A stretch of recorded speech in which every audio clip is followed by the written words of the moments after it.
के अपार दया से भिन्न पधारे हैं। महाराज जी आध्यात्म का मानवता का मैसेज विश्व भर में दे रहे हैं और उनके अथक प्रयासों के लिए उन्हें 5 ऑनरी डॉक्टरेट की उपाधि से भी नवाजा गया है। महाराज जी विश्व भर में ट्रैवल करते हैं और अलग अलग देशों में अध्यात्म का, मानविकता का और ध्यान अभ्यास द्वारा प्रभु प्राप्ति के मार्ग का जो मैसेज है वो जन जन तक पहुँचा। सावन कृपा रोहानी मिशन के 3200 सेंटर पूरे विश्व भर में कार्यरत हैं और सावन कृपा रोहानी मिशन का साहित्य 55 से अधिक भाषाओं में उपलब्ध है। विश्व भर में अनेकों देशों में महाराज जी के अनुयायी हैं और महाराज जी का एक बहुत बड़ा इम्पैक्ट है सोसाइटी को, जिससे कि मानवता का मैसेज जा रहा है और एक बहुत बड़ा बदलाव आ रहा है। संतपद की शिक्षा ये सिखाती है कि हमें इंसान को एक आत्मा के रूप में देखना है जो कि परमात्मा से मिलने के लिए इस योनि में आया है। यानी कि मनुष्य जीवन जो मिला है वो परमात्मा से इस आत्मा का मिलाप करवाना ही उसका परम उद्देश्य है। प्रोग्राम की डिटेल्स इस प्रकार है कि महाराज जी 10 मार्च को भिंड में होंगे, 10 अप्रैल को 10 अप्रैल 2025 को भिंड में होंगे और मेला ग्राउंड के सामने मेडिकल ग्राउंड में महाराज जी शाम को 7 बजे सत्संग फरमाएंगे। रात को 9 बजे प्रभु प्राप्ति के जिज्ञासुओं को महाराज जी नामदान की दीक्षा देंगे और ये सिर्फ एक ही दिन का कार्यक्रम है भिंड में। और ये बहुत ही सौभाग्य की बात है कि महाराज जी बहुत अपार दया मेहर से भिंड पधार रहे हैं। भिंड में मिशन से जुड़े हुए अनुयायी बहुत अधिक संख्या में ऑलरेडी हैं और हमें आशा है कि करीब 40 से 50 हज़ार लोग यहाँ सत्संग के कार्यक्रम में एकत्रित हैं। आपके कोई प्रश्न हो तो हम पहली बार भिंड में आ रहे हैं। महाराज जी पहली बार प्रशासन की तरफ से क्या व्यवस्था रखी गई है और किस तरह आप भीड़ को व्यवस्थित रखेंगे? प्रशासन की जो भी व्यवस्था है उसका पूरा सहयोग मिल रहा है। उसके लिए जो आपको हमारी शाखा है, यहाँ की भिंड की शाखा है, वो आपको इन्फॉर्म करेंगे।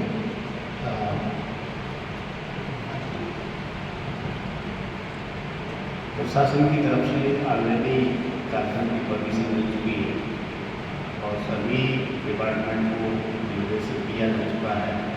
सभी डिपार्टमेंट अभी तक पूरा सहयोग कर रहे हैं कार्यक्रम के लिए। बाकी अपडेट होगा तो आपको देते हैं। कोई विशेष पार्किंग की व्यवस्था, कोई रूट डाइवर्ट किया गया हो? इतने अनुयायी आ रहे हैं, बड़ी संख्या में भीड़ होगी, तो इसके लिए क्या व्यवस्था है? जो ज़्यादा संख्या में अनुयायी आएंगे उनकी पार्किंग के लिए हम लोगों ने, हमारे जो सेवादार हैं, स्वयं सेवक हैं, हमने अपनी पार्किंग की व्यवस्था की है। उसके बावजूद अगर ज़्यादा व्हीकल्स आते हैं तो हमें पार्किंग के लिए एक स्थान और दिया गया है। MGS कॉलेज का ग्राउंड है, पीछे का हिस्सा, उसमें हम बड़े व्हीकल्स की पार्किंग कर सकते हैं। 4 व्हीलर्स, 2 व्हीलर्स जो भी हैं वो हम अपने ग्राउंड में ही पार्किंग करें। कार्यक्रम क्या क्या रहेंगे इसमें? कार्यक्रम के लिए सत्संग का कार्यक्रम है शाम को 7 बजे महाराज जी देंगे और उसके 1 घंटे पश्चात लगभग 8 साढ़े 8 बजे का गुरु दीक्षा, जिसे हम नामदान कहते हैं, वो कार्यक्रम रहेगा और महाराज जी दर्शन देंगे, सभी को संगत को आशीर्वाद देंगे। उसके बाद यहाँ से निकलेंगे। एक ही दिन का कार्यक्रम? एक ही दिन का कार्यक्रम। आपको व्यवस्था के बारे में बात करें तो मैं आपको बताना चाहूँगा कि मिशन की ओर से बहुत सारे सेवादार इसमें लगे हैं। करीब 2000 सेवादार इस कार्यक्रम को सुचारू रूप से व्यवस्थित करने के लिए इसमें योगदान करेंगे और ये सभी सेवादार हैं, मतलब निस्वार्थ सेवा करने वाले हैं। इसमें पंडाल में बैठाने की व्यवस्था से लेकर, सिक्योरिटी की व्यवस्था से लेकर, पार्किंग की व्यवस्था और फिर लंगर की व्यवस्था, इन सब में सेवादार अपना अपना योगदान करेंगे। तो इस प्रोग्राम को सक्सेसफुल बनाने के लिए करीब 2000 लोगों को इसमें योगदान का मौका मिला।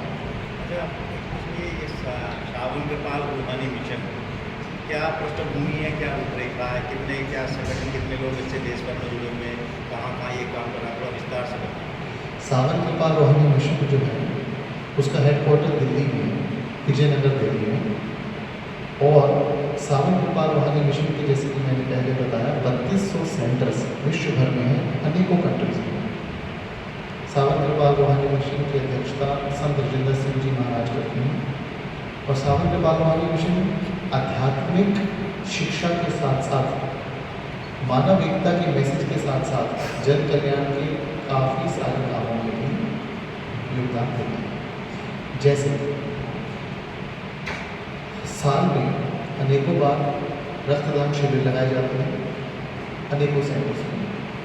उसके अलावा वस्त्र वितरण के कार्यक्रम होते हैं, जिसमें कि जो लोग नहीं अफोर्ड कर सकते, जिनको ज़रूरत है, उनको फ्री में वस्त्र बांटे जाते हैं।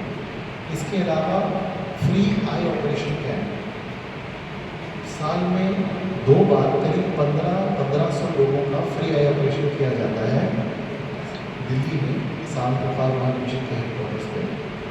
उसके अलावा कभी भी अगर देश विदेश में कोई प्राकृतिक आपदा आती है तो सभी सेवादार मिलकर अपनी फिजिकल और फाइनेंशियल सेवा उसमें देते हैं।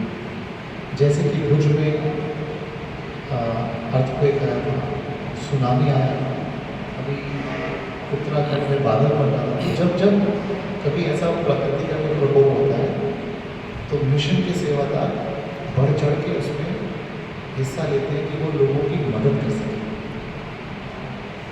भिंड जिले में कुल कितने सेवादार इस मिशन से जुड़े हुए हैं, कुछ ऐसा आंकड़ा है? भिंड जिले में करीब 1200 सेवादार हैं जो मिशन से जुड़े हैं। जी जी, ग्वालियर चंबल अंचल ये आपको शायद हमारे चंबल में से ही करीबन लगभग 1200 से 1500 सेवादार हैं, जी जो लगभग पिछले 10 से 15 साल से लगातार दिल्ली जाकर के सेवा प्रदान कर रहे हैं। इसके अलावा संगत की भी बात है, साधारण जन्मदिन जब भी हम यहाँ पे मनाते हैं तब हमें आराम से 10 से 15 हज़ार संगत आसपास से ही चंबल घाटी से यहाँ पे आती है। तो 50,000 60,000 संगत जो हम आपसे कह रहे हैं, छोटे मोटे कह रहे हैं, कार्यक्रम शायद इससे भी बड़ा आएगा। और सेवादार की जितनी भी व्यवस्थाएँ हैं उसको सारी की गई है। पार्किंग की जैसे आपको चिंता लग रही थी कि बाहर मैनेजमेंट में ट्रैफिक में प्रॉब्लम आएगी, तो करीबन 150 सेवादार सिर्फ बाहर में ट्रैफिक मैनेज करेंगे। उसके अलावा 100 सेवादार ऐसे हैं जो पार्किंग मैनेज करेंगे। ये सबसे बड़ा जो चिंता का विषय होता है वो यही रहता है कि बाहर क्योंकि वो हाईवे रोड है, बिल्कुल। तो उसको हमने प्राथमिकता दे रहे हैं अच्छे से। एक चिंता का विषय और रहता है कि आप होटलवास कर रहे हैं तो इतनी बड़ी संगत की टॉयलेट की जो व्यवस्था है वो मेडिकल ब्लॉक में अंदर ही 100 टॉयलेट टेम्परेरी बनाए गए हैं। तो व्यवस्थाओं को अच्छे से हम भले ही सेवा कर रहे हैं, पर जितनी भी सेवा कर रहे हैं वो प्रोफेशनल तरीके से कर रहे हैं। हम सेवादार जरूर हैं और सेवा को पूरे प्रोफेशनल तरीके से तब मन ढंग से व्यवस्थित पूरा देखें उसका, और आप लोग कितना सहयोग करेंगे लोकल्स में तो भी हमें काफ़ी मदद रहेगी उससे। अच्छा, इतना बड़ा आयोजन, भव्य आयोजन कराने का मूल उद्देश्य क्या है इसके पीछे मिशन? देखिए, महाराज जी ने अपना पूरा जीवन आध्यात्मिकता की शिक्षा को जन जन तक पहुँचाने में समर्पित किया। और हमारा जो मिशन है सावन कृपाल रूहानी मिशन, ये एक ऐसा मिशन है जहाँ कोई भी चीज़ निस्वार्थ की जाती है। जो आध्यात्मिक दीक्षा महाराज जी देंगे, नामदान की दीक्षा देंगे, उसके लिए भी कोई चार्जेस नहीं है। मेडिटेशन सिखाने के भी कोई चार्जेस नहीं है। तो ये पूरा का पूरा हमारा जो मिशन है वो इस चीज़ पर फोकस करता है कि हमें जो भी काम करना है निस्वार्थ करना है, और हम एक नॉन प्रॉफिट NGO है, नॉन गवर्नमेंट ऑर्गेनाइजेशन, जो कि नॉन प्रॉफिट है। इसलिए सभी चीज़ें बिना किसी अर्थ के साथ लगे हुए होती हैं। और इसका मुख्य उद्देश्य यही है कि जनमानस तक प्रभु का वो संदेश जाए, अच्छा जीवन, नेक जीवन जीने का मैसेज जाए, और मानव एकता जो कि आज की जीवन में बहुत ज़रूरी है, क्योंकि जीवन में इतना फास्ट हो गया लाइफ, इतनी फास्ट हो गई कि उसमें बहुत ज़्यादा स्ट्रेस आ गया। तो छोटी छोटी पार्किंग से लेकर बड़ी बड़ी लड़ाइयाँ हम एज ए ह्यूमन आपस में लड़ते हैं। सुनने में आया विदेशी बिल्कुल ही आ रहे हैं, तो कितनी संख्या में विदेशी लोग पहुँचने वाले हैं? हाँ जी, हम लोग इधर करीब 40-50 विदेशी अनुयायी भी आएंगे। किन किन देशों से? जर्मनी, अमेरिका, स्विट्ज़रलैंड, अलग अलग कंट्रीज से वो लोग आएंगे।